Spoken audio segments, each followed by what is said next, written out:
fortunate enough to talk Nikki into sitting with me again. What are we talking about today?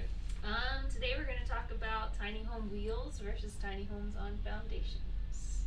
Yeah, we get a lot of questions about, whether or not all of our houses are on wheels or if we can do tiny homes on foundations. So we're going to talk a little bit about what those are and what the differences are, so that we can try to educate a little bit on not only our systems here at Movable Roots, but kind of in general, what you're looking at in the differences. So Yeah, so why don't you start? Tell us what the difference is between a tiny home on wheels and a tiny home on foundation. okay, it's pretty much in the name, right? So if you just say tiny house, it kind of leaves that what's the base of it open, really. And actually, Appendix Q kind of does that. The codes that are out for tiny homes now as well. They don't really address whether or not the home is on a foundation or if it's on wheels. But the big difference is a tiny home on wheels or a movable tiny home is designed to be and is built on a moving structure. And it's on a trailer that has wheels, and it's designed to stay on that trailer. It is built to the way we build, and most builders are building to an ANSI or an RV style code for a tiny home on wheels. There are some things that we are factoring into our tiny homes on wheels that do apply to the new kind of Appendix Q code that will help if somebody wants to make it permanent in a location. But that's really what a tiny house on wheels is. It's really kind of thought of as an RV, right? Then a tiny home on foundation is exactly that. It's basically either a home that was built on site with a slab or a pillar system, some sort of permanent kind of foundation that the home is either built on site on or it's brought in and set on that permanent foundation. So those would be the two differences in what a tiny house on wheels is and what a tiny house is on foundation. If you took the wheels off your tiny home on wheels, could it be set on a foundation? So it would have to be built and designed and certified to do that, right? So there are some locations that will allow a tiny house on wheels to be strapped and permanently attached to a concrete foundation, and they allow the certifications that we have for the build to be the primary certification, and then all they do is they require some sort of site inspection to make sure that the home was properly tied down to that concrete foundation, or some concrete anchors of some sort, and that the home was properly connected to electric and sewer as well. In fact, Brevard County, the county that we're in, they have that basically in their tiny home ordinance with the tiny home community that's here, Braveheart Properties. They actually say that you can have a tiny home on wheels as a primary residence, and it has to be built to ANSI standards and certified by a Florida stamped engineer. If you have those kinds of qualifications within your build, then you can set that home permanently on a piece of property that meets the zoning requirements. So you can do that. However, I would just make sure that you communicate with your building and zoning departments on what's considered legally capable for that property. So I know the answer to this, but we get this question a lot. Can you take the home off the trailer? Yeah, so it's not designed for that. Our homes are 100% designed to be to stay and are engineered and bolted to the trailer in such a way that it's not designed to come off of the trailer. Could you potentially have approved like they do here in Brevard, where you could permanently attach the D-rings from the trailer itself to the foundation, take the axles off, take the wheels off, and maybe skirt all the way around it. Yes, that is possible. Again, it's all going to be dependent on what that local building department and zoning department will allow. Okay. Pros and cons. What are some pros for a tiny home on wheels? So I think the biggest pro for a tiny home on wheels is mobile, right? Like you can, theoretically, if you have your own truck, or you want to have a contractor, like One Call Logistics, move your house for you, you have the capability of being able to move your home whenever you want to. That's a huge pro in some people's world. We've got traveling families now. Since the pandemic kind of started, schools kind of closed up. People went to homeschooling. Some jobs have become work remote. So there's, families that have just picked up and said, hey, we're going to be on the road all the time. So that capability of being able to bring your home with you is phenomenal. You have military families that travel from base to base that have to pack up and move every time, rather than being able to maybe have their home moved, where that's definitely a pro. Traveling nurses, those kinds of things, like where people that do travel a lot but don't want to have to pack up and move their stuff every time. There's definitely some huge pros to that. Do we want to talk about pros of foundation, or or go through and just stay with wheels and then move to foundations? What do you got here? What's on your notes? Let's stay with wheels. Okay, so and then we can talk about natural disasters, right? Like hurricanes. We've got California's got the fires, right? If you know that you've got some kind of natural disaster kind of heading your way, that's a phenomenal kind of benefit to be able to say, hey, I'm gonna move my home out of that harm's way, and my home and my valuables and things like that will be safe. So definitely a pro in that aspect for sure. What about cons? There's multiple cons, unfortunately. One of them is parking, right? You can't necessarily take a tiny home anywhere you want in the U.S. and buy a piece of property and just put the tiny home on wheels on that piece of property. There are those legal kind of ramifications that happen with that. The buildings departments and the zoning departments have to have that ability to allow that. The tiny home, again, it goes back to what we talked about in the beginning. The tiny home on wheels is considered an RV by kind of classification, right? So there are many places around the U.S. that don't allow people to live full-time in RVs. So, definitely a con in that aspect. There are workarounds, and we are seeing a lot more cities and zonings and states being way more open to tiny homes on wheels as an option. I know we're working with Thea on standards and things like that, and there's just a lot kind of happening in the space that I think in the months and years to come, it's all going to be much different, and it's already changed. Since we've gotten into the tiny home space, there's much more options out there, but it can still be difficult. I know Michelle and Sandra, the owners of the Cat House, they were very detailed in their travel when they left here. They had called ahead. They had made all of their arrangements for specific RV parks that they were going to go to, and they relayed to us that the second one that they were going to, they had already called ahead, gotten approval, told them that it was a tiny home, told them their certification that they had, and they got to the gates, and the managers kind of stopped them and said, no, we can't allow this, and they had to kind of go back and forth with the owner, and finally they were allowed into the park. But that's something that kind of has happened sometimes with tiny homes, is they're not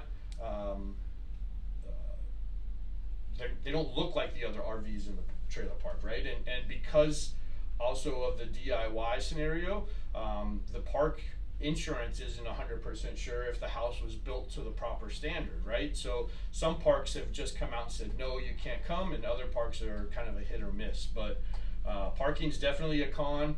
Financing can be a con.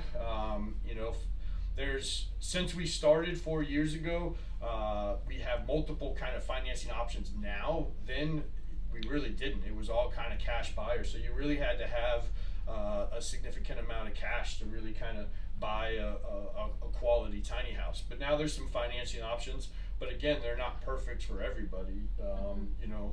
Some of them have significant down payment requirements. So interest rates are a little bit higher on the financing for tiny homes also.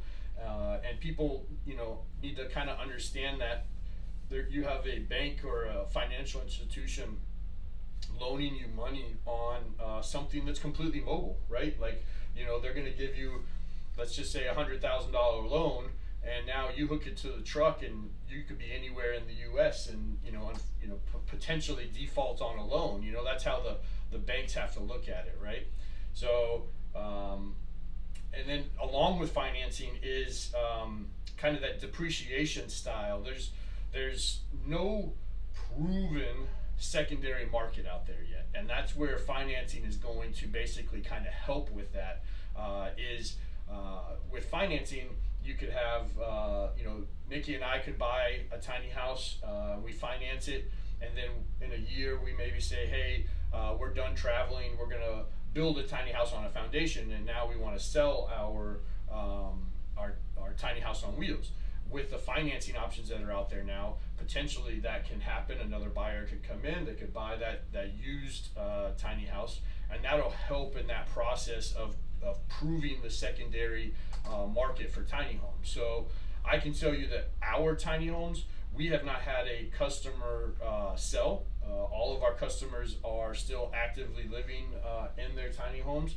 And from what I know, none of them are looking to sell.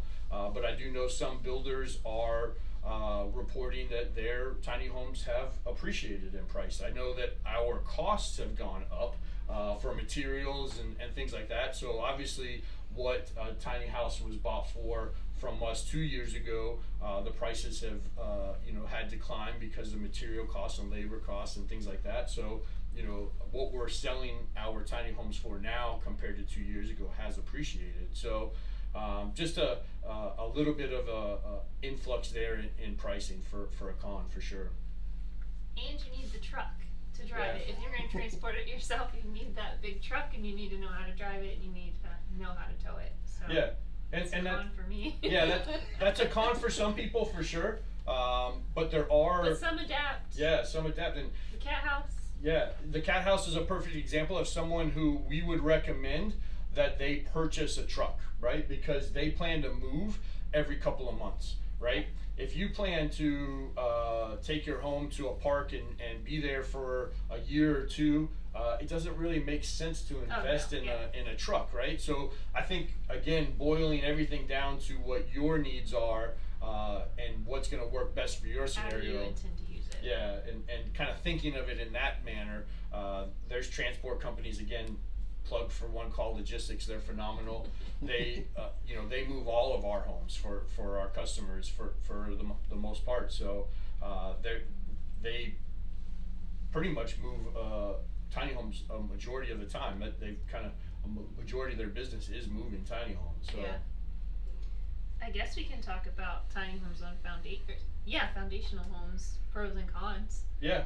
So I would say one of the biggest pros to a foundation home is that financing side of things, right? So building a home is a proven market to financial companies. So you have that ability to get standardized kind of mortgage financing. Typically, there are some mortgage companies that don't really look at a tiny home on foundation, something that's small, that maybe 1 bedroom, 1 bath, or 2 bedrooms, 1 bath as something that they want to finance. So it can be a little bit tricky there, but they do have standard kind of financing.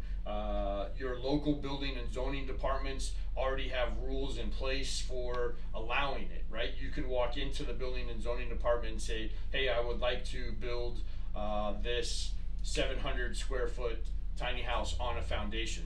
Most likely they have some rules and regulations already that will say, yes, you can do this, or no, you can't.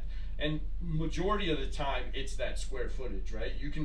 you can find some properties out there that have minimal square footage zoning requirements, and you can find some that have zero minimums, which is, if you are looking to go tiny, I would say you want to look for those pieces of property that have that minimal restrictions, where you could, if you wanted to, build a 400 or a 500 square foot tiny home on a foundation.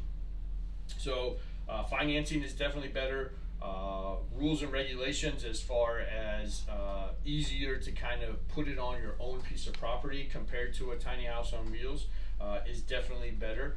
And then I would say, you are more secure than a tiny home on wheels during those natural disasters, right? So, if you're building in Florida, your home on a foundation has to be built to that local building code for hurricanes. So you have that kind of confidence in your mind that, the home was built properly for those conditions. You don't have to necessarily stress about moving the home during those kinds of times. Or a disaster that's kind of without notice, like a tornado or...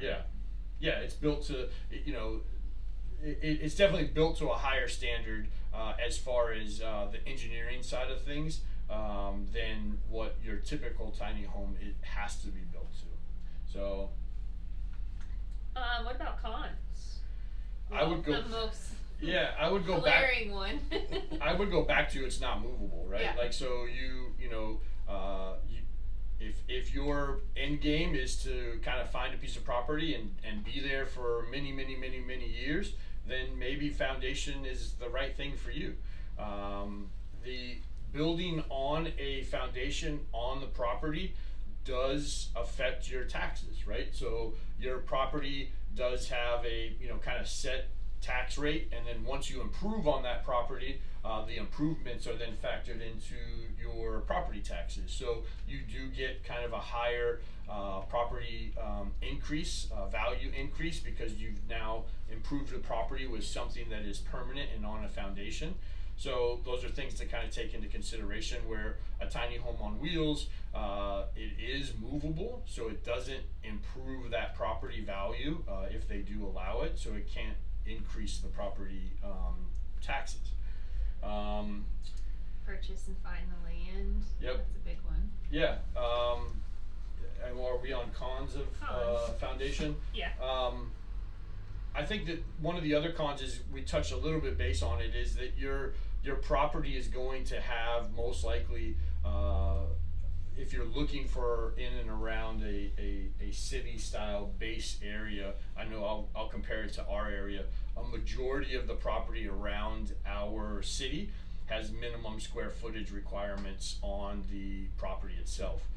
Palm Bay just passed a rule, the city of Palm Bay just passed a ruling for some specific zoned properties that will allow zero minimum square footage for a foundation home, which is huge. It'll allow the homeowner to build something that meets the building code requirements for bedroom size and egress and things like that, but try to make it as small as possible. So again, that would be necessarily a con, is finding something that fits. The other con on foundation tiny homes is that a lot of builders, a lot of architects that are working in that residential kind of site-built world are not used to really trying to maximize space, or really make the or even take on the project, because it's such a small project, right? Or they're just not sure how to price it, right? So that can be a little bit of a con in trying to do that. That was on my list. Yeah.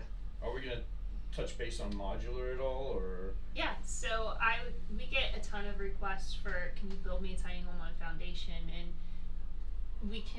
I'll let you go into it. Yeah, so there are the possibilities of what's considered modular construction, right? So modular construction would be where the home would be built and inspected to the local building department standards here in our shop or in a modular builder's shop, and then it's transported to the site, and set on a foundation engineered kind of scenario, where then it is kind of plugged into the utilities on site and things like that. So the big difference between modular tiny homes and tiny homes on wheels is that certification, right? So a modular home has to be built and inspected, and the builder themselves have to be certified by a third-party inspection company that ensures that the home is built to that local building code standard, right? So we use Miami-Dade as an example in Florida all the time, because they have some of the highest building code requirements in South Florida for hurricane wind and things like that. So you know, a modular builder, if they want to place a home, one of their modular builds in Miami, they have to meet that modular standard for the state. They have to meet all the Miami-Dade building code requirements and things like that. And since there wouldn't be any inspectors from Miami that are within the Miami-Dade building department coming and inspecting the build and the process, because most likely that builder is out of the Miami area, they have to have a contracted third-party inspection company that comes in and does all the inspections and ensures that, one, the plan is engineered and designed to that standard, and then that the home is built to that standard.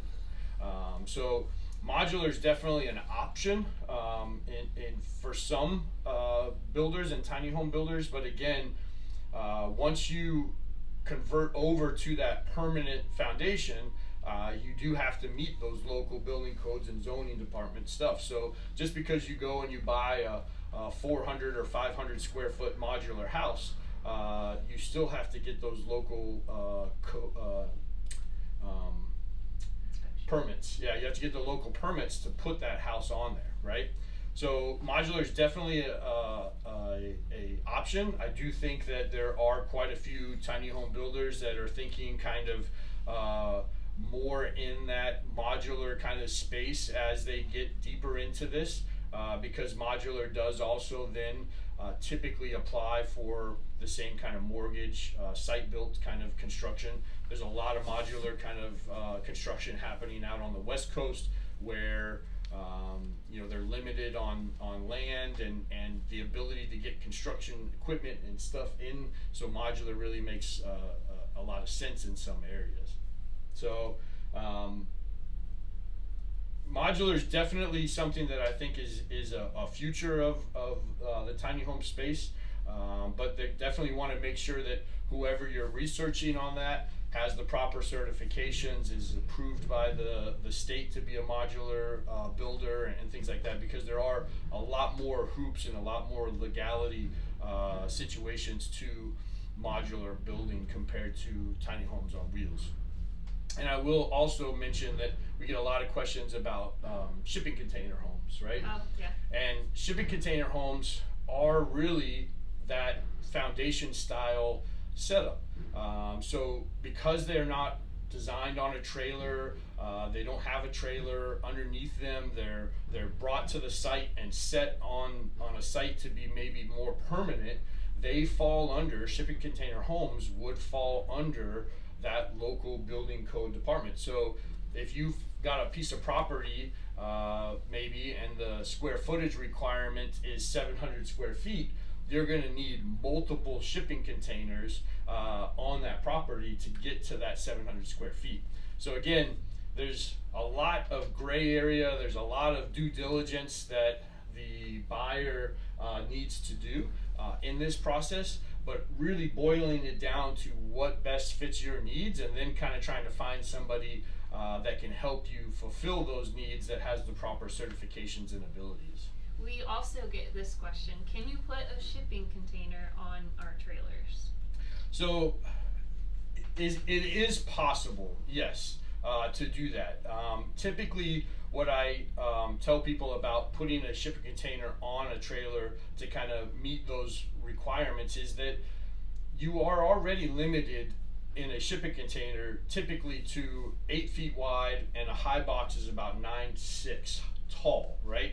So again, if it's just something that you're looking for because you really like the shipping container look, there are ways in the construction phases to kind of make it look like a shipping container on the outside and get the benefits of having more space on the inside and more insulation. I like in shipping containers here in Florida, we're a very hot state. That steel that's on the outside, if you really like it, it's very thick steel. If you've ever been in a shipping container, an open shipping container in the middle of summer in Florida, it's like a immediate walking into a sauna. It is very hot, and that heat's going to transfer into the shipping container at some point, right? So that has to be dissipated by much more insulation on the inside, and really, in my opinion, putting a shipping container on top of a trailer is a little bit of a more time-consuming and labor-intensive workaround to